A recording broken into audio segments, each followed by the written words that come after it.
yo todavía cuando hacía la especialidad, el plan de tratamiento para estos casos que tenían endodoncia, todos los dientes con endodoncia posteriores, porque estamos hablando de posteriores, consistía en espigo y corona, ¿no? Pero si analizamos, cuando tú haces el espigo, ¿desgastas más dentina interacción o no? ¿Sí o no? ¿No es cierto?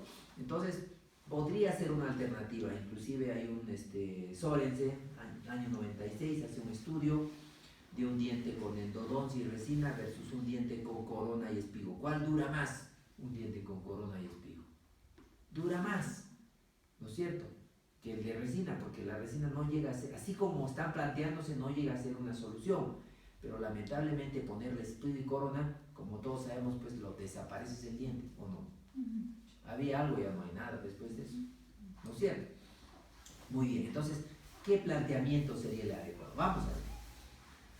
Miren, acá hay un estudio de Mondelli antiguo todavía, pero es válido porque habla de resistencia estructural de un diente. Eso va a valer toda la vida, a menos que el ser humano mute, ¿no? Entonces, ¿qué dice? Un diente natural íntegro, intacto, tiene una resistencia, un control, una resistencia de 140 kilogramos fuerza. 140 kilogramos fuerza. Un diente entero. Para este estudio, ¿no? Si ese diente pierde un cuarto de dentina interaxial, por favor, entiendas esto, el diente, esto sería la dentina interaxial, ¿no es cierto? ¿Cuánto sería un cuarto? Así más o menos, ¿o no? Ok, baja su resistencia, ¿a cuánto? A 125. Si pierde un tercio, baja a 85. Y si pierde un medio, baja a 65.7. ¿Cómo? Un medio de la dentina, está la molar, esto es la dentina, ¿ok? Si pierde más o menos así, que es la mitad, ¿cuánto bajó? 67.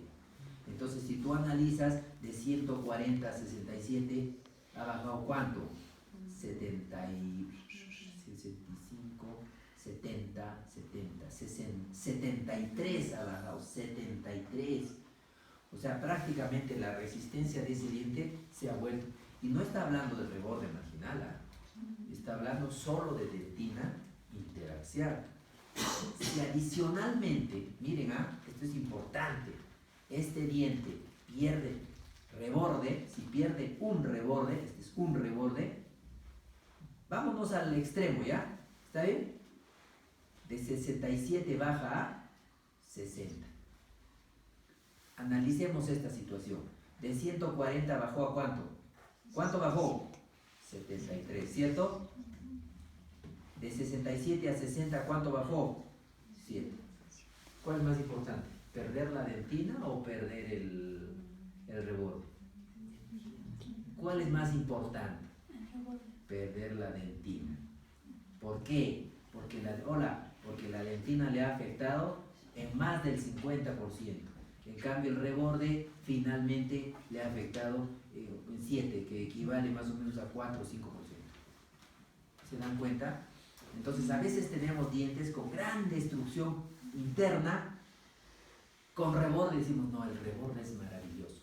Conservemos, hacemos una resina y se nos fractura. ¿Por qué? Porque para que el diente resista la fractura, debe de tener su dentina interaxial.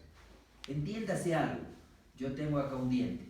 Si tengo una pérdida de dentina interaxial de ese tamaño, ¿qué grosor están mis cúspides? Grande, ¿sí o no? Si crece, ¿cómo está el grosor de mis cúspides? Más delgado. Si crece, ¿cómo está el grosor de mis cúspides? Más delgado. Entonces, mientras más dentina interaxial voy perdiendo, hay más posibilidad, más riesgo de que las cúspides se fracturen. Mi predictor de pérdida de dentina interaxial son las cúspides. Claro, porque, a ver, yo te digo, mira, a ver a mi tocayo, es un diente, ¿no? ¿Cuánto de dentina interaxial ha perdido hoy el diente? Pucha, no sabes, ¿no? ¿Cómo sé, no? ¿Sí o no? Yo te pongo uno acá y te digo, a ver, ¿cuánto de dentina ha perdido? O sea, es difícil sacarlo por un porcentaje. O sea, ¿cómo lo saco ahí el porcentaje? No, será que acá, ¿cuánto? 40%, acá será 70%, no sé, ¿sí o no? Entonces, mi predictor son las cúspides. ¿Por qué? Porque si acá calibro, acá cuánto mide, por decir 5, perdón, 6, acá calibro y me dirá 2, ¿me entienden? O sea, no voy a poder saber con exactitud el porcentaje. ¿Por qué? Porque además el porcentaje es hacia abajo también, no solo es superficial, entiendas, es hacia abajo, ¿no es cierto?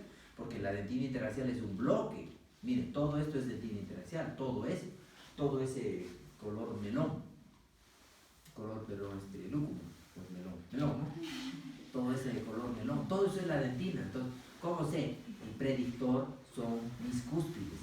Entonces, yo lo que voy a hacer en este caso para entender un poquito de cómo rehabilitar mis dientes posteriores con gran pérdida dentaria es medir las cúspides. Entonces, yo mido las cúspides, ¿no? Entonces, se dice que para un diente vital, cuando tienes cúspides de grosor de 2 milímetros, esa cúspide va a resistir a la fractura. Y en un diente no vital se dice que si tienes cúspides de 3 milímetros, ese diente va a resistir a la fractura. ¿Cómo así? No entiendo, doctor. Ya, has quitado la caries, ¿ok? Quitaste la caries. Listo. ¿Qué quieren? ¿Vital o no vital? No vital. No vital. Mido acá. Mide todo. ¿Con qué mido? Calibrador. ¿Con qué se mide? Con un calibrador. Muy bien. Agarras un calibrador y lo mides. Mide, listo. ¿Cuánto mide?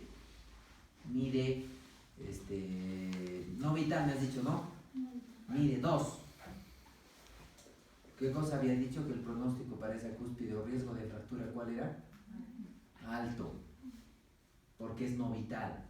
¿Me dejo entender?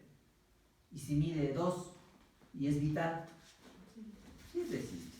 Sí, o sea, su riesgo de fractura es bajo. ¿Se entiende? Ahora, el asunto es que no podemos entender esto como una receta de cocina, ¿no? Porque, por ejemplo, no es lo mismo, acá tengo cúspide de 3 de alto y un montón de dentina perdida en profundidad, ¿cierto? Y tengo acá 2 de grosor, ancho pero bastante alto. ¿Cuál se va a fracturar o tiene más chance de fractura? Claro, porque ha perdido más dentina en profundidad, ¿sí o no? Entonces ahí hay un tema de criterio. Entonces, por ejemplo, viene un paciente acá y me dice, doctor, hazme mi resina. Ah, es resina nomás. No, pues se puede fracturar, ¿no es cierto? Se puede fracturar, ¿ok? Entonces, cuando se trata de dientes tratados endodónticamente, influye mucho, influye en primer lugar la pérdida de la dentina interracial, en segundo lugar el reborde. Mire, MOD. Cuando pierden los 2 rebordes, baja de 67 hasta 51. O sea, la pérdida de los 2 rebordes ya es un poquito más significativa, pero siempre le gana la dentina interracial. ¿Me entienden? Porque para que tenga el mismo valor, tendría que bajar de 140, bajar a 0, ¿no? Para que pierdas al perder el reborde. Entonces, el reborde, ¿en qué lugar estaba de la jerarquía? Tercero. No, en segundo lugar. Dentina interracial, rebordes marginales, techo de cámara. Entonces, como el techo de cámara está en tercer lugar, en realidad no es tan crítico cuando tú ves un diente y dices, ¿es endodonciado o no es endodonciado? ¿Me dejo entender? Como el techo de cámara está en tercer lugar, tú no debieras de pensar, este es endodonciado, está fregado. No, es casi lo mismo, porque está en tercer lugar el techo de cámara. O sea, entiéndase, el hacer apertura cameral no es que mata al diente, no es que lo obliga a que tiene que ir split corona ahí de todas maneras. ¿Me dejo entender? Entonces, casi la rehabilitación sería muy parecida en ambos casos, teniendo en cuenta que está en primer lugar, ¿qué cosa? La dentina interracial y el reborde marginal, y el techo en tercer lugar. Pero hay algo que sí es importante tener en cuenta con respecto a los dientes endodonciados, y es esto, la flexión cuspidia. ¿Qué ocurre? Un diente intacto, este es un estudio de Patnick Design, del 95, autores antiguos, sí, pero son estudios estructurales, no solo cambiará cuando cambie el hombre mute y su diente sea de otra clase. Esto puede aplicarse 2000 años atrás y 2000 años adelante. ¿Qué ocurre? Que cuando un diente está íntegro y le someten a una fuerza, la flexión de su cúspide llega a ser de una micra. La flexión de su cúspide llega, no sé si sea factible hacer esto en Perú, ¿no? Pero en otros países se usan micro strains, que son unos aparatos que te detectan cuánto flexa en micras, ¿no? Una micra, imagínense, una micra es una milésima de milímetro. ¿Cómo te detecta? Pero está flexando así, una micra.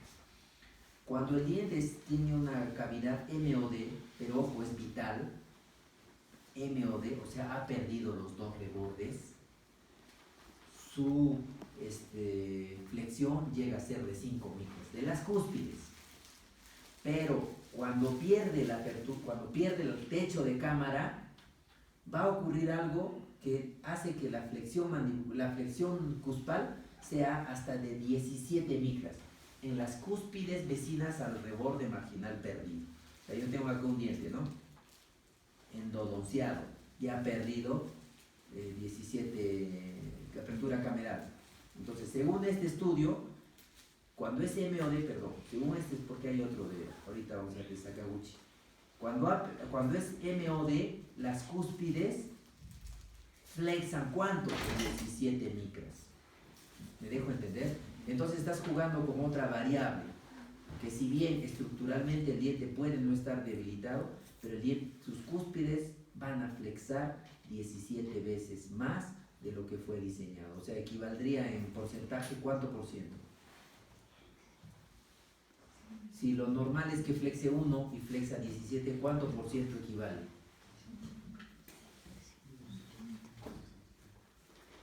1700%. 1700%. Entonces uno se pone a pensar, ¡wow! ¿No? Entonces, cuando se trata de dientes endodonciados, lo que normalmente nos encontramos es con esto, ¿no? Oye, ¿por qué se rompió? Si la dentina no ha perdido mucho, si hay techo y no hay reborde, ok, pero todavía no era tan grande la pérdida. Ah, porque olvidaste que las cúspides flexan 17 veces más en dientes con cavidad MOD, ¿no es cierto? Entonces, hasta ahorita lo que hemos hablado, ¿justificaría el uso de una corona? Sí justificaría el uso de una corona, justificaría, ¿no es cierto? Pero si tú haces una corona, ¿con qué fin estás haciendo la corona? ¿Qué buscas con la corona? O sea, ¿qué buscarías con la corona? ¿Qué cosa? Recubrir todo el diente y evitar la fractura, ¿cierto? Mucha casi un frío, Dios mío. ¿Buscarías tú recubrir